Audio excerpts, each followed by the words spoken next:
10 nakakakilabot na teorya tungkol sa Antarctica.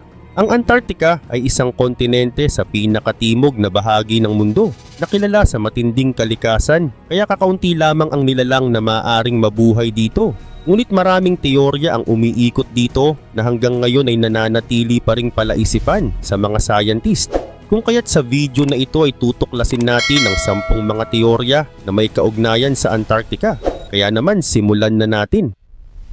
Number 1. Aliens. Sa napakalamig at liblib na lugar ng Antarctica ay may mga kwentong naglalaman ng misteryo at hiwaga. Sinasabi ng ilan na sa ilalim ng makapal na yelo nito ay maaaring may mga bakas ng alien o kakaibang teknolohiya na nagmula sa mga nilalang na hindi mula sa ating mundo. Ang mga kwentong ito ay nananatiling palaisipan na hanggang ngayon ay hindi pa nalilinawan.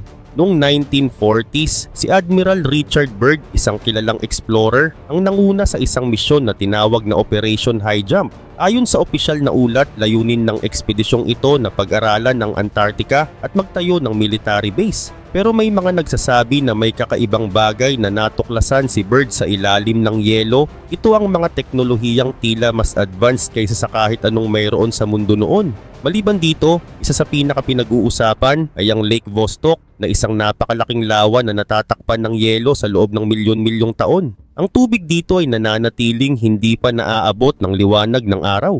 Dahil dito ay naniniwala ang ilan na maaring nagtatago dito ang mga kakaibang nilalang o alien base. Bukod sa lawa, may mga satellite images na nagpakita ng estrukturang kahawig ng pyramid sa ilalim ng yelo. Ang mga pyramid na ito ay nagbibigay ideya na maaring may sinaunang sibilisasyon o alien presence sa lugar. Dagdag pa rito, natuklasan din ang kakaibang magnetic field o anomaly sa ilalim ng yelo na nagdulot ng haka-haka na maaring isang alien structure o teknolohiya ang nagdudulot nito. Gayun din, ang misteryo ng Antarctica ay umiikot sa ilang lugar tulad ng East Antarctica kung saan matatagpuan ang Lake Vostok at ang Ross Ice Shelf na isang malawak na bahagi ng yelo na sinasabing may mga nawalang ekspedisyon. Number 2. Ice Wall. Sa pinakadulo ng mundo, sa pinakamalamig at pinakatahimik na lugar sa ibabaw ng Earth ay umiiral ang isang kwento na nagpapakilabot at nagdudulot ng maraming tanong. Ito ang teorya ng The Ice Wall. Ayon sa mga naniniwala, mayroong higanting pader ng yelo na nakapalibot sa buong planeta na itinatago ng mga makapangyarihang institusyon at gobyerno. Isang teorya ito na tumatalon sa pagitan ng science, conspiration at mythology na siyang bumihag sa imahinasyon ng marami. Nagsimula ang ideya ng The Ice Wall noong 19th century sa paniniwala ng Flat Earth Theory. Sa kaisipang ito, ang mundo ay isang patag na disk na napapalibutan ng pader ng yelo na pumipigil sa tubig ng karagatan na tumapon palabas. Si Samuel Rowbotham, na isang English writer at tagapagtanggol ng Flat Earth, ang unang nagpalaganap ng ideya sa pamamagitan ng kanyang libro na Zetetic Astronomy. Ayon sa kanya, ang Antarctica ay hindi isang kontinente kundi isang napakalawak na pader ng yelo. At noong 20th century ay nagkaroon ng mas seryosong interes sa Antarctica nang magsagawa ng mga ekspedisyon ng iba't ibang bansa. Isa sa mga pinaka-kontrobersyal ay ang Operation High Jump noong 1946 to 47 na pinangunahan ni Admiral Richard Byrd ng US Navy. Ang opisyal na layunin ng misyon ay pag-aralan ang malamig na klima para sa pagsasanay ng militar.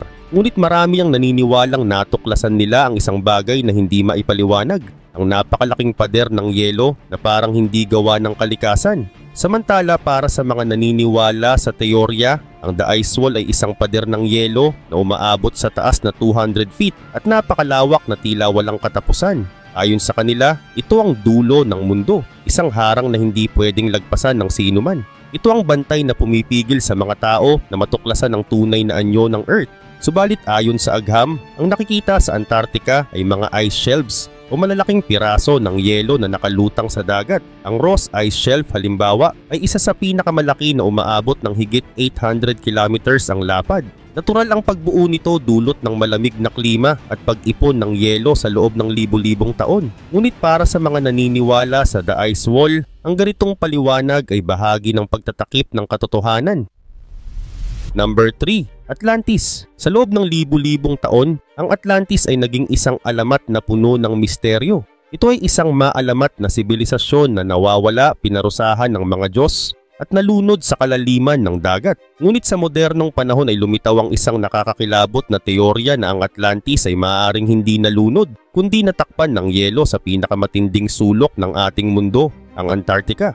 Unang lumitaw ang kwento ng Atlantis mula kay Plato, isang Greek philosopher noong 4th century BCE. Inilarawan niya ang Atlantis bilang isang mayamang kaharian na yumabong 9,000 years bago ang kanyang panahon. Ito ay may teknolohiyang lampas sa kanilang panahon at napapalibutan ng magagarang templo, kanal at gintong palasyo. Ngunit dahil sa kasakiman at paglabag sa katarungan ay pinabagsak ito ng mga Diyos sa pamamagitan ng malalakas na lindol at baha. Kaugnay pa nito, noong kalagitnaan ng 20th century ay iminungkahi ng historian na si Charles Hapgood ang teoryang crustal displacement. Ayon sa kanya, ang ibabaw ng mundo ay minsang gumalaw ng malaki. Inilalagay ang Antarctica sa kasalukuyan nitong lokasyon sa South Pole mula sa dati nitong mainit na rehiyon. Kung totoo ang teoryang ito ay maaaring ang Atlantis ay nasa Antarctica bago ito natakpan ng yelo. Bukod dito, isa pang ebidensya ay ang pre-race map. Ito ay isang misteryosong mapa mula noong 1513. Ang mapa ay nagpapakita ng detalyadong baybayin ng Antarctica na tila walang yelo. Isang palaisipan ito dahil natuklasan lamang ng modernong mundo ang yelong kontinente noong 1820s at walang teknolohiyang magpapakita ng ganoon kadetalyeng heograpiya noon. Samantala, sa Wilkes Land, isang bahagi ng East Antarctica, ay natuklasan ng mga sayantipiko ang isang napakalaking crater sa ilalim ng yelo. Ayon sa mga pag-aaral, ang crater ay mula pa noong mahigit 250 milyong taon na ang nakalilipas at posibleng dulot ng isang asteroid na bumagsak sa lupa. Ito rin ang sinisisi ng ilang eksperto bilang sanhi ng malawakang pagbaha na posibleng nagpalubog sa Atlantis kung ito nga ay naroon. Number 4. Nazis. Noong panahon ng ikalawang digmaang pandaigdig ay isang kakaibang teorya ang lumitaw tungkol sa posibleng ekspedisyon ng Nazi Germany sa Antarctica. Ang kwentong ito ay umiikot sa ideya na ang mga Nazi sa ilalim ng pamumuno ni Adolf Hitler at Heinrich Himmler ay naglunsad ng isang lihim na misyon upang tuklasin ang mga misteryo ng yelo at magtayo ng isang bus na maaring magamit para sa kanilang mga lihim na operasyon. Bagamat tila isang alamat, ang ilang bahagi ng teorya ay batay sa mga tunay na pangyayari na ginagawang mas nakakatakot ang posibilidad ng kanilang mga intensyon. Ang ekspedisyon ng mga Nazi ay opisyal na tinawag na New Swabia Expedition o Neuschwabenland Expedition at naganap noong 1938 hanggang 1939. Sa panahong iyon ay nagpadala ang Nazi Germany ng barkong Schwabenland patungo sa Queen Maud Land, isang rehiyon sa Antarctica. Sa lugar na iyon ay naglagay sila ng mga watawat upang ipakita ang kanilang pag-aangkin sa teritoryo. Hindi lamang ito isang simpleng paggalugad dahil ayon sa mga ulat, gumamit ang ekspedisyon ng mga makabagong teknolohiya tulad ng aerial photography upang makuha ang detalyadong mapa ng kalupaan. Pinaniniwalaan din ng ilan na nagtatag sila ng isang secret base na tinatawag na Base 211 sa ilalim ng makakapal na yelo. Dagdag pa rito, ang Queen Maud Land na tinawag ng mga Nazi bilang Neuschwabenland ay isang lugar na napakahirap galugarin dahil sa sobrang lamig at kapal ng yelo. Ngunit ang ilang bahagi nito ay iniulat na may mga natural geothermal vents na nagbibigay ng init. Ito ang posibleng dahilan kung bakit napili ng mga Nazi ang lugar na ito bilang isang lokasyon para sa kanilang mga lihim na operasyon. Sa kabila ng malupit na kondisyon, ang Antarctica ay isang perpektong taguan para sa anumang lihim na proyekto dahil ito ay napakalayo at hindi madaling maabot ng ibang mga bansa. Gayun din, maraming teorya ang lumitaw tungkol sa dahilan ng misyong ito. Isa na rito ang pag-aangkin ng mga Nazi sa bagong teritoryo na maaring magamit bilang kanlungan o base ng kanilang operasyon. Number 5. The Bloop. Noong 1997 ay isang kakaibang tunog ang narinig mula sa kailaliman ng karagatan. Ito ang The Bloop, isang napakalakas na ingay na na-detect ng mga underwater microphones ng National Oceanic and Atmospheric Administration o NOAA. Ang tunog ay napakalakas at narinig sa libu-libong kilometro sa ilalim ng tubig na nagdulot ng pagtataka at pangamba sa mga eksperto. Ang pinagmulan ng tunog ay sa Pacific Ocean, malapit sa malamig at liblib na rehiyon ng Antarctica. Pero sa kabila ng mga scientific explanation, ang bloop ay nananatiling simbolo ng mahiwaga at hindi paganap na nauunawaan na kalikasan ng ating planeta.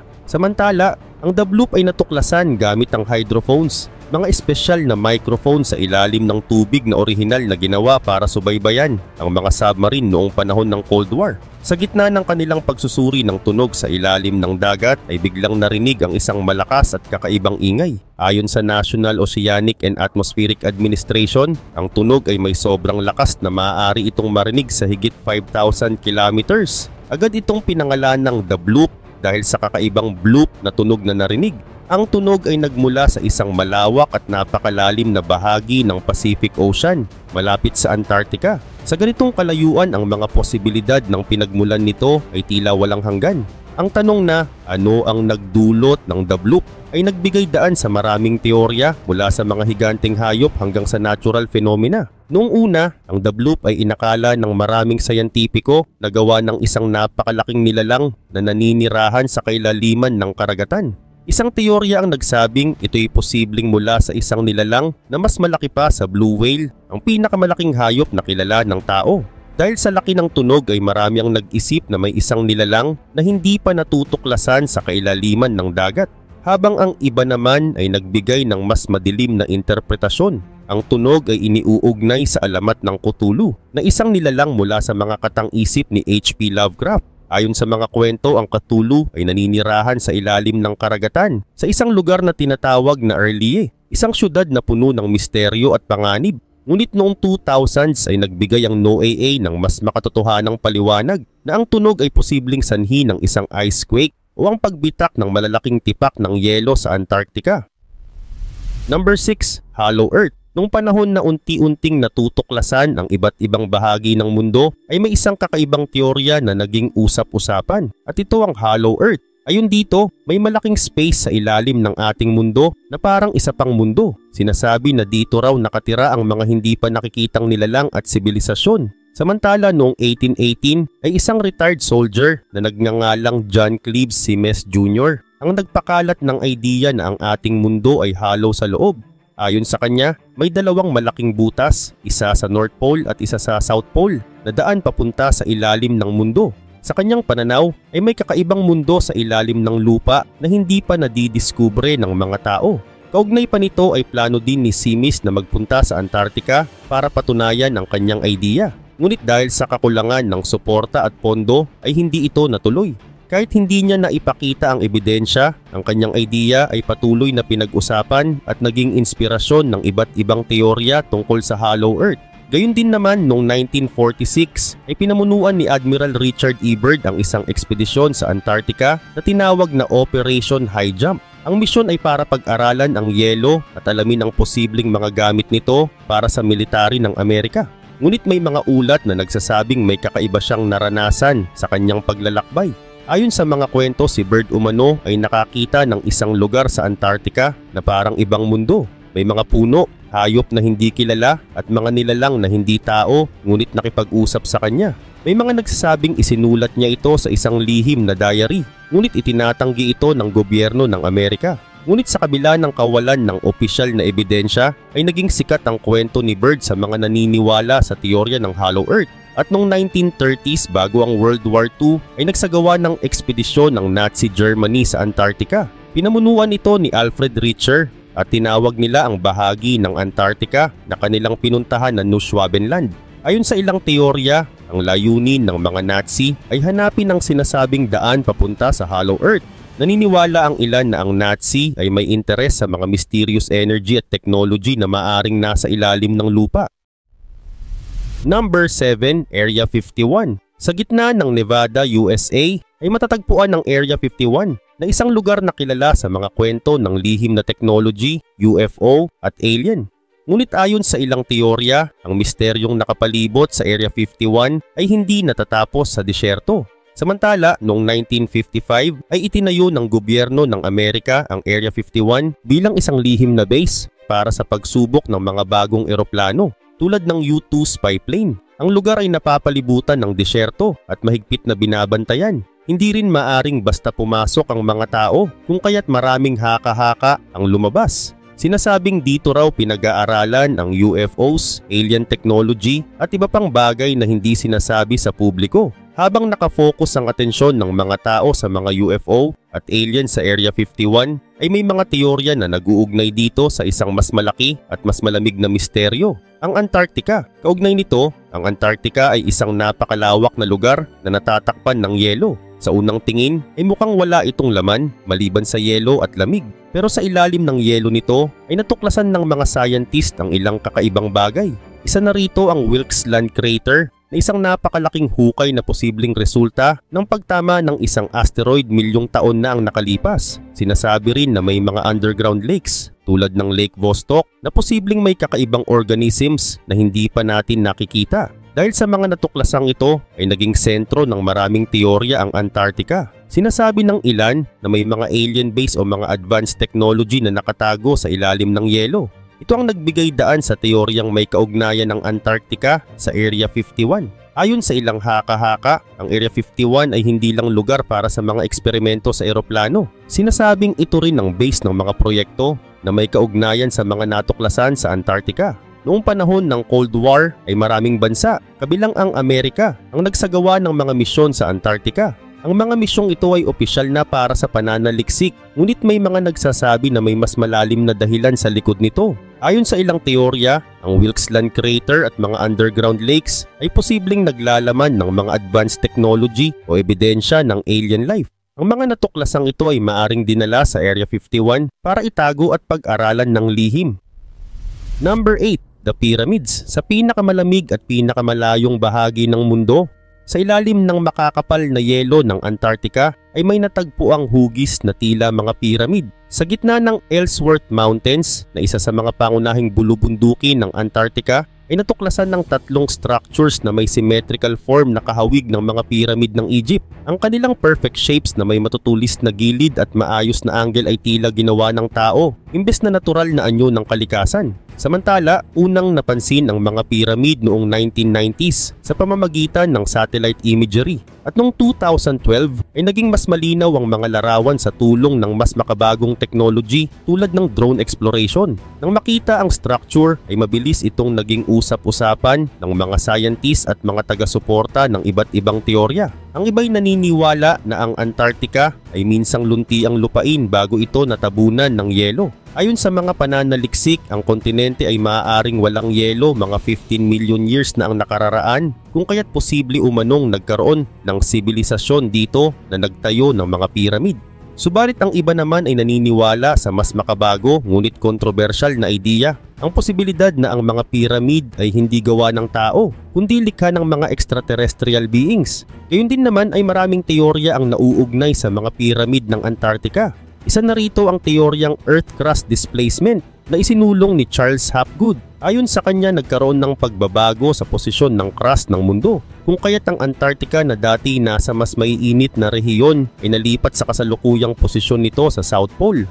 Kung totoo ang teoryang ito, ang Antarctica ay posibleng naging tirahan ng mga sinaunang tao bago pa natakpan ng yelo. Bukod pa rito ay mayroon ding mga historical artifacts tulad ng Piri Reis map na isang sinaunang mapa mula 1513 na nagpapakita ng Antarctica bilang isang rehiyon na walang yelo. Ngunit ang ancient astronaut theorists ay naniniwalang ang mga pyramid ay maaaring isang uri ng signal o hidden technology mula sa mga alien. Ang idea ng extraterrestrial connection ay pinalakas ng posisyon ng mga pyramid na tila nakahanay sa tinatawag na ley lines o mga natural energy na sinasabing ginagamit ng mga sinaunang architect sa pagtatayo ng kanilang mga structures.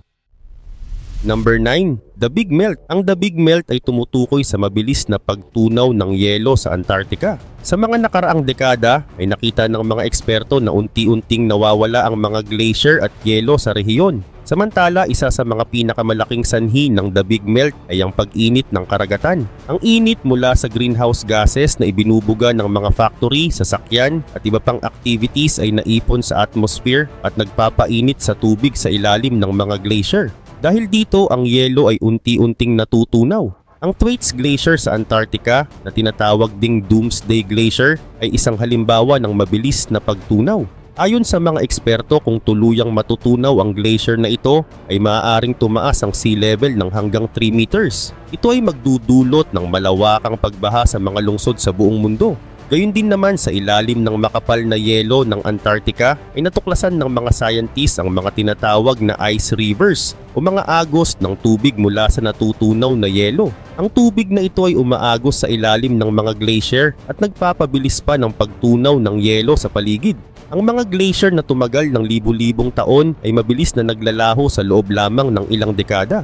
Ang epekto ng the big melt ay hindi biro. Kapag natuloy ang pagtunaw ng yelo sa Antarctica, ay maraming bagay ang maaapektuhan. Tataas ang level ng tubig sa dagat at magdudulot ng pagbaha sa mga lungsod na malapit sa dagat tulad ng Maynila, New York at Tokyo. Ang mga tahanan at kabuhayan ng milyon-milyong tao ay mapapahamak. Maapektuhan din ang klima ng mundo. Magkakaroon ng mas madalas at mas malalakas na bagyo. Magbabago rin ang daloy ng mga alon sa karagatan na maaaring makasira sa mga ecosystem. Ang mga hayop na umaasa sa yelo tulad ng mga penguin at seal ay maaaring mawalan ng kanilang tirahan.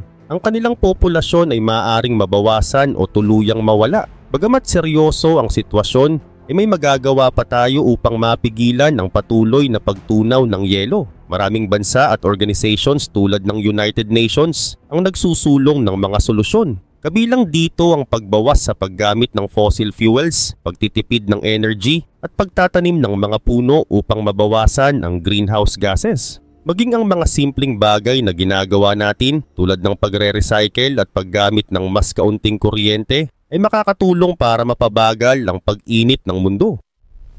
Number 10. Ancient diseases. Noong 20th century ay sinimulan ng mga scientist na pag-aralan ng yelo ng Antarctica. Gumamit sila ng mga ice core o malalaking tubo ng yelo na kinuha mula sa ilalim ng lupa upang maunawaan ang kasaysayan ng mundo. Sa mga natuklasan nila ay may mga mikrobyo at virus na nakapreserve sa loob ng yelo sa loob ng libu-libong taon. Ang iba sa mga ito ay hindi pa kilala sa science ngayon. Dahil sa global warming ay mabilis na natutunaw ang yelo sa Antarctica. Kapag natunaw ang yelo, ay posibleng muling gumising ang mga sinaunang mikrobyo na matagal nang natutulog. Halimbawa, noong 2016 sa Siberia ay muling lumitaw ang anthrax na isang delikadong sakit matapos matunaw ang frozen land. Sa Antarctica ay mas malawak at mas matanda ang yelo, kaya mas malaki ang posibilidad na mas mapanganib ang mga mikrobyong maaaring lumabas. Gayun din naman, ang mga mikrobyong mula sa sinaunang panahon ay kakaiba sa mga kilala natin ngayon. Dahil matagal na silang hindi aktibo ay wala tayong natural na depensa laban sa kanila. Kung sakaling muling mabuhay ang ganitong mga mikrobyo ay maaaring magdulot ito ng mga sakit na hindi natin kayang pigilan o lunasan. Isa rin itong seryosong banta sa kalusugan ng tao. Kaugnay nito, isa sa mga natuklasan ay ang picovirus, na isang uri ng higanting virus na muling naging aktibo sa laboratory. Kahit milyon-milyong taon na ang tanda nito. Natagpuan ito sa Arctic pero naniniwala ang mga eksperto na mas marami pang katulad nito sa Antarctica. Ang iba pang mikrobyo na natagpuan sa yelo ay posibleng nagmula pa sa panahon ng mga dinosaur na nagpapakitang napakatagal nang nag-e-exist ang mga ito.